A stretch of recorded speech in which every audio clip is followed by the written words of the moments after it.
What's up, co-reporters? Welcome back to my channel. Unfortunately, the news is indeed true in regards to CPS dismissing the case that they had against Janelle Evans and her disgraced unemployed husband, David Eason, who is currently facing felony charges for allegedly putting his gnarled paws on Janelle's alleged son, Jace Evans. I was shook as well when I saw the video. I saw her TikTok come across my screen. I said, absolutely not.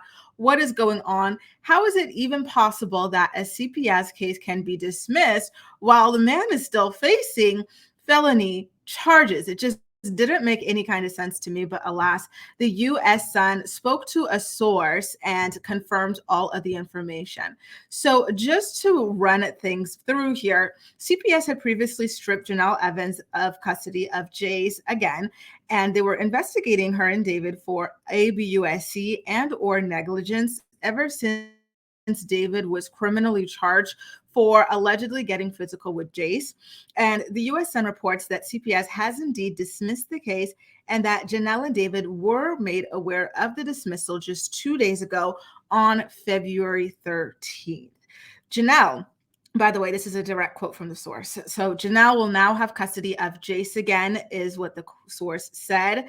But what that looks like moving forward is very much unclear because David is not allowed to be anywhere near Jace. So it just doesn't really make that much sense quite yet.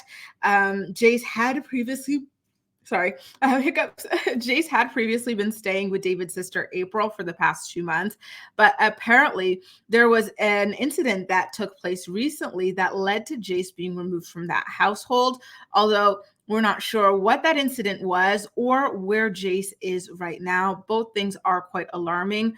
Jace, of course, has a history of being a runaway. It was previously stated to him by the police that if he didn't stop running away, they would take him away to a juvenile detention facility. So I do wonder if that could be where he is, if he did indeed run away from April's home.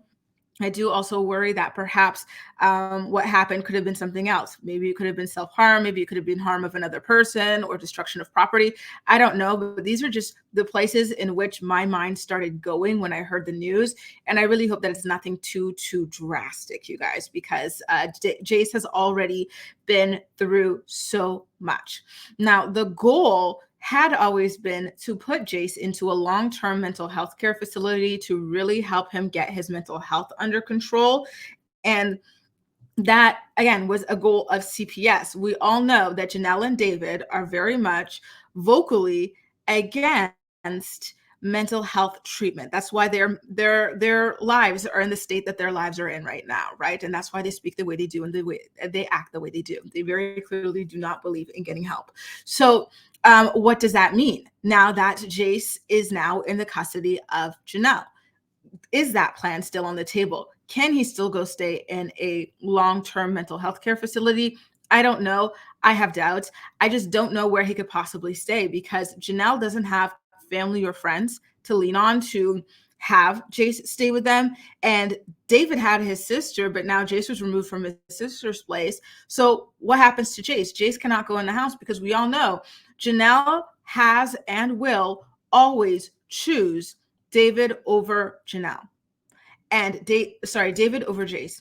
And David is not legally allowed to be anywhere near Jace. So what happens? Does Jace live in the shed that they've got in the background, in the backyard of their swamp? Like, the logistics of this is just so bizarre to me. So I am really very much looking forward to more details and information coming out about the situation because it all is very much concerning, to say the very least. Okay, you guys. Now, moving along in the story, I have another question, which is how does CPS dismiss the case that they have against them with the active order still being in place?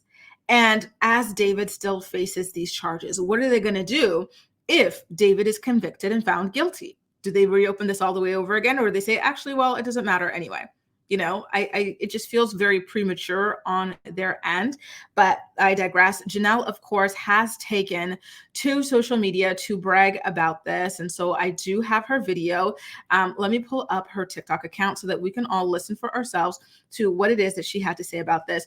Of course, she still leaves a lot of like questions and mysteries open surrounding the situation, such as where Jace is and where he will be living. But I'll let you listen for yourself and form your own opinions. Okay, so here we go. I have some good news, and I'm kind of shaking right now from anxiety. So, all allegations against me and my husband have been officially dropped. Um, CPS took a voluntary dismissal, and I wanted to be the first to let you guys know. I wasn't going to share this information. I was actually going to keep it private and just kind of give a vague statement. But right now, I need to control the narrative. Now that this case has been dropped, I'm focusing on Jace's mental health, and I want to focus solely on his mental health right now. So, right now, I'm not going to give any details about what happened pertaining to the case, but it will be shared eventually and soon, just not right now. It's not the best time. Number two, someone is already leaking information to the media, and this is either Jace's father or my mother, the only two people who knew the information. So, right now, like I said, I'd appreciate it if everyone respects my son's privacy so he can get his mental health in check. And just know that I am super happy. I feel like this is unreal. Still hasn't hit me yet. I still feel like I don't have the ability to talk freely, but I'm happy. And thanks for everyone who supported me. I appreciate it. And now I feel like I can move on with my life. But just want to let you guys know. But I have some good news. And I'm kind of shaking right now from anxiety. Okay, so there you go. She's saying this is a huge weight off her shoulders. She feels like she can move on with her life, which, listen, Janelle, this is just the beginning. Deadbeat David is still very much facing those felony charges. Okay, the CPS thing is peanuts compared to the criminal charges that David is facing. Okay, so I think that she is trying to appeal to people who are kind of surface level engaged with this story and who do not realize that there's something much bigger still awaiting she and David. What the hell is this? Is this Nutella on a raw chicken? Oh, Lord. I am not even going to click on that. I did notice, though, when I came to her profile, that she had uploaded a new video in response to a comment someone made in the CPS video. So let's watch it together for the first time. I have no idea what she's going to say. I know it'll be foolish, but let's see what it is together for the first time, shall we? So yeah, control the narrative, which you guys probably have never heard this term before. This is kind of like an entertainment term for, I would say, agents or managers that are trying to.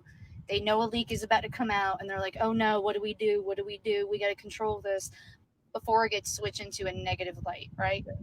So obviously, you can see that bad press are made about celebrities, and then sometimes they don't respond. And when they don't respond, it just kind of looks like, is this real? Is it not? But a lot of people lean towards that's real if it's something bad about them, and the celebrity kind of goes into hiding.